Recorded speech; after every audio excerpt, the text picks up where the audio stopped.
Hello friends and welcome to our YouTube channel mathematical knowledge. तो जैसा कि आप जानते हैं हम अपनी सीरीज लेके आए हैं ऑब्जेक्टिव का, जिसमें अलग अलग टाइप का क्वेश्चन कर रहे हैं। तो चलिए शुरू करते हैं आज का सेशन।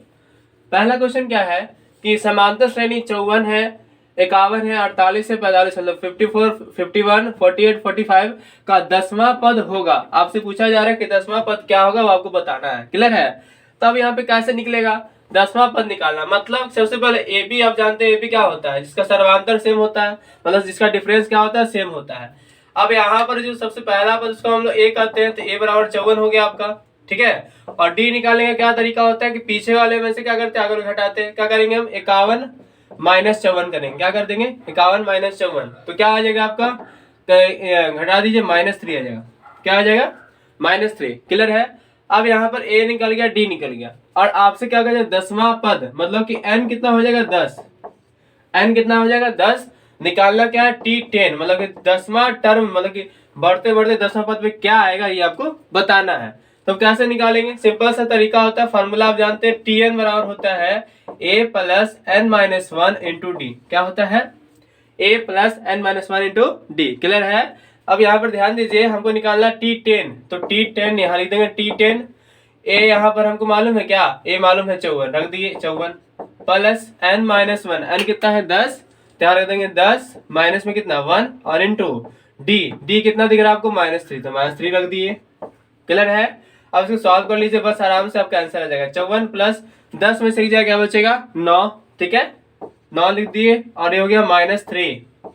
अब ये बताइए 54 हो गया, प्लस माइनस क्या होता है माइनस, यहाँ पे माइनस कर देंगे, क्या आ जाएगा -27, 9 या 27, प्लस माइनस माइनस का साइन पड़ गया, और 54 में से 27 क्या करेंगे घटा देंगे, क्या बच जाएगा 27। तो 10वां पद क्या आ गया 27 लिख देंगे, अतः 10वां पद क्या हो जाएगा 27 हो जाएगा। अगर आपको इस तरह से 10वां पद क्या हो जाएगा, 10वां पद 27 हो गया। क्लियर है? अगर सब्जेक्टिव में आ गया तो इस तरह से लिख दीजिएगा। ऑब्जेक्टिव में आ गया तो कहाँ 27 दिख रहा है आपको, देखिए ऑप्शन बी में दिख रहा है, यहाँ हम टिक लगा देंगे। क्लियर है? आ रहा समझ में? बढ़ते हैं नेक्स्ट क्वेश्चन की ओर। अब नेक्स्ट में देखिए क्या कहा जा रहा है। कहा जा रहा है कि बिंदु है -5 और 7, क्या है -5 और 7 और -1 और 3 के बीच की दूरी क्या है, आपको ये बताना है। क्लियर है? तो एक पॉइंट आपको दिया हुआ है -5 और 7, क्या दिया हुआ है -5 और 7 उसका निर्देशांक है, और एक और पॉइंट है जिसका क्या है -1 और 3 है। क्या है? -1 और 3 है, और आपसे इसके बीच का डिस्टेंस पूछा जा रहा है, इसके बीच का दूरी बताना है कि आपको डिस्टेंस क्या होगा, दूरी क्या होगा। ठीक है। अब ये दूरी कैसे निकलेगा, तो एक दूरी सूत्र पढ़ना आपको। ठीक है, तो दूरी सूत्र क्या करता है, अब दूरी सूत्र के अनुसार समझते हैं, समझ ध्यान दीजिएगा। तो दूरी सूत्र के अनुसार क्या हो जाएगा, मान लीजिए इसको आप x1 मान लीजिए और इसको y1 मान लीजिए। क्लियर है? इसको x1 कर लीजिए, क्या नाम है, इसको x2 कर लीजिए और इसको y2 कर लीजिए। अब हम क्या करेंगे, फार्मूला क्या हो जाएगा आपका x2 माइनस x1 का होल स्क्वायर आप प्लस y2 माइनस y1 का होल स्क्वायर।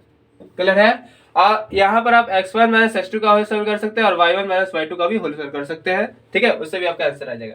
तो कहने का मतलब हो गया x2 माइनस x1 का होल स्क्वायर, तो सीधे दूरी निकालना है हमको, तो x2 माइनस x1, x2 की जगह पे क्या दिख रहा है आपको -1, क्या दिख रहा है -1, तो -1 रख दिए, फिर माइनस दे दिए x1, x1 क्या दिख रहा है 5 दिख रहा है, -5 दिख रहा है। अब यहाँ ये माइनस आ गया फार्मूला वाला, और एक और हम माइनस दे दे रहे हैं ये वाला। अब इसको हम क्या कर दे रहे हैं, मछली ब्रैकेट में कर दे रहे हैं। ठीक है, ये हो गया, और क्या है इसके ऊपर स्क्वायर है। क्लियर हो रहा है? प्लस में आइए, इधर आइए y2, अब y2 कितना दिख रहा है 3 दिख रहा है, 3 लिख दिए, माइनस y1, y1 कितना है 7 दिख रहा है, 7 लिख दिए, और उसमें क्या है स्क्वायर है लिख दिए, और उसमें क्या है अंडर रूट है, सबको रूट चढ़ा दिए।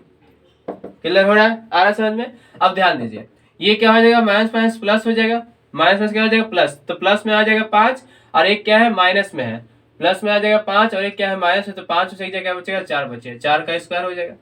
आ रहा समझे? माइनस माइनस क्या हो जाएगा प्लस, अब 5 प्लस में हो जाएगा, एक क्या हो जाएगा माइनस, तो 5 से एक जगह 4 उसका स्क्वायर, अब प्लस इधर कितना है 3 और 7 घटाएंगे तो -4 और उसका क्या स्क्वायर, और उसमें क्या चढ़ा हुआ है अंडर रूट चढ़ा हुआ है। तो 4 का स्क्वायर कितना होता है 16, ये भी 4 का स्क्वायर कितना हो जाएगा 16, अब 16 16 क्या होता है 32। ठीक है ना? तो आपको 32 भी आपका आंसर सही है, लेकिन हम इसको क्या करेंगे और आगे कोशिश करेंगे तोड़ने का। तो आप जानते हैं 16 गुना 2 होता है, 32 को लिख सकते हैं 16 गुना 2, और 16 किसका स्क्वायर होता है 4 का स्क्वायर होता है, तो 4 का स्क्वायर इंटू 2 हम लिख सकते हैं इसको। समझ में आ रहा है? तो हम ऐसा करते हैं कि यहाँ पे लिख दे रहे हैं, क्या लिख दे रहे हैं 4 का स्क्वायर और इंटू 2, क्या लिख दिए 4 का स्क्वायर इंटू 2 16 दूनी 32। अब 4 का स्क्वायर आप जानते हैं इसमें स्क्वायर तो रूट से बाहर आ जाएगा, ये रूट के बाहर आ गया, ये क्या आ गया रूट के अंदर आ जाएगा। तो आपका आंसर हो जाएगा 4√2, कुछ नहीं थी इकाई लिख सकते हैं 4√2 इकाई, क्योंकि ऑप्शन आपको दिख रहा है 4√2, सीधे हम टिक लगा लेंगे 4√2। क्लियर हो रहा है? ठीक है, बढ़ते हैं नेक्स्ट क्वेश्चन की ओर।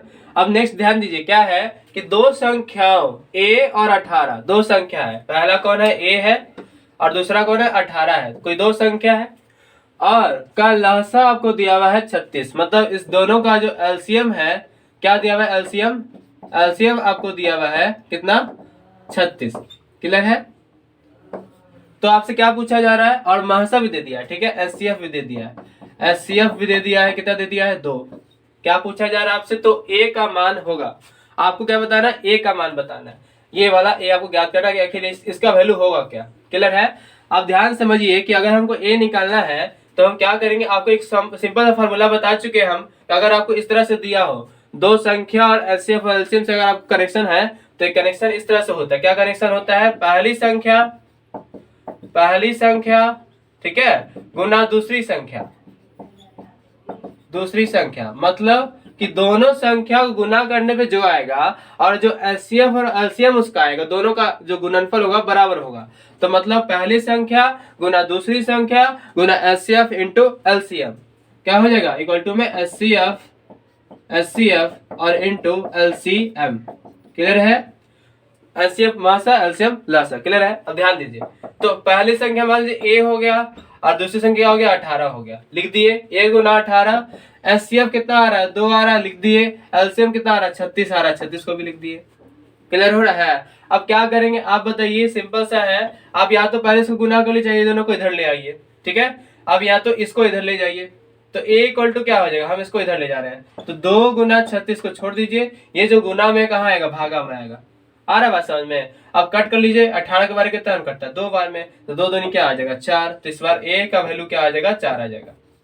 क्लियर है? अब ए का वैल्यू 4 कहाँ दिख रहा है, ए में नहीं है, 2 में नहीं है, 3 में नहीं, क्या हो जाएगा 4 नंबर आपको दिख रहा है, ये आपका आंसर हो जाएगा।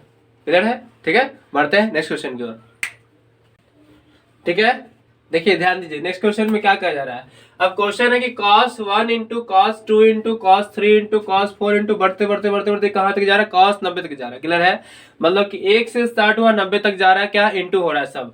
अब बताइए ऐसा क्वेश्चन क्या सॉल्व हो, अब क्या आपका सबका मान रखना पड़ेगा, नहीं, ये ऐसा क्वेश्चन बहुत इजी होता है, इसका आंसर 1 0 के मतलब इर्द गिर्द घूमते रहता है, अधिकतर आंसर ऐसे ही आता है। अब ध्यान दीजिए क्या लिखा है, cos 1 into cos 2 into cos 3 into cos 4 dash dash dash बढ़ते बढ़ते cos 90 तक। ठीक है, अब यहाँ पर कुछ करना नहीं आपको, बस ये देखना है कि क्या यहाँ पर कोई ऐसा जो है मान जो जीरो हो रहा है, क्योंकि सब क्या हो रहा है गुना हो रहा है, और आप जाने किसी भी संख्या को कितना भी बड़ा संख्या लिखा हो और उसको अगर हम 0 से गुना कर, इसका पूरा वैल्यू क्या हो जाएगा 0 हो जाएगा। अब जानते हैं, तो यहाँ पर ध्यान दीजिए कि cos 1 cos 2 cos 3 cos 4 करते करते जो cos 90 आ रहा है, ये जो cos 90, इस cos 90 का वैल्यू क्या होता है, तो आप बोलिएगा सर कि जो cos 90 का वैल्यू क्या होता है 0 होता है।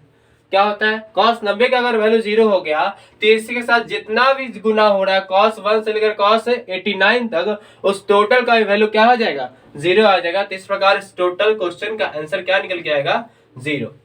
क्लियर है? क्योंकि cos 1 cos 2 सबको गुना कर देंगे, क्योंकि cos 90 ही 0 के, जितना चीज गुना होगा सब क्या हो जाएगा 0, इसलिए इसका आंसर क्या आएगा 0। ठीक है ना, देखिए घबराइएगा मत ऐसे क्वेश्चन। ठीक है, बढ़ते हैं नेक्स्ट क्वेश्चन की ओर। ध्यान दीजिए, अब नेक्स्ट क्या कहा जा रहा है कि निम्न में से किस द्विघात बहुपद के शून्यकों का योग -3 तथा गुणनफल 2 है। ठीक है, शून्यकों का योगफल मतलब क्या होता है, आप जानते हैं कि हम जब भी द्विघात समीकरण बहुपद को सॉल्व करते हैं तो इसमें 2 चीज निकलता है, एक अल्फा निकलता है, एक बीटा निकलता है। क्या निकलता है, एक अल्फा निकलता है और एक बीटा निकलता है। तो अगर योगफल पूछा जाए मतलब कि अल्फा प्लस बीटा, और गुणनफल मतलब कि अल्फा इंटू बीटा, तो यहाँ पर अल्फा प्लस बीटा आपको दिया हुआ कितना -3, क्या दिया हुआ है -3, और अल्फा इंटू बीटा मतलब गुणनफल कितना दिया हुआ है 2। क्या ये बात आपको समझ में आ रहा है? ठीक है, तो आगे ध्यान दीजिए। अब ध्यान दीजिए, अब क्या चारों ऑप्शन चेक करना पड़ेगा, नहीं। अब देखिए एक नॉर्मल सा फॉर्मूला आप जानते हैं द्विघात बहुपद निकालने, क्या होता है x² minus alpha plus beta x plus alpha into beta. क्या होता है, ये फार्मूला होता है द्विघात बहुपद का सूत्र निकालने का, x² minus alpha plus beta x plus alpha into beta. अब सीधे यहीं पर अप्लाई कर दीजिए आप, x² minus alpha plus beta कितना दिया हुआ है -3 दिया हुआ है, तो यहाँ लिख देंगे -3 और क्या है एक्स है, एक्स लिख दिए, plus alpha into beta, alpha into beta मतलब गुणनफल कितना हो रहा है 2 हो रहा है, लिख दिए। क्लियर है, बात को समझिएगा। अब यहाँ पे आ जाएगा एक्स स्क्वायर माइनस माइनस क्या होगा प्लस, तो प्लस 3x और प्लस में क्या आ जाएगा 2, तो x square plus 3x plus 2, कौन सा ऑप्शन दिख रहा है आपको? सबसे फर्स्ट में आपको दिख गया x square plus 3x plus 2। इस प्रकार ये वाला आपका आंसर आ जाएगा।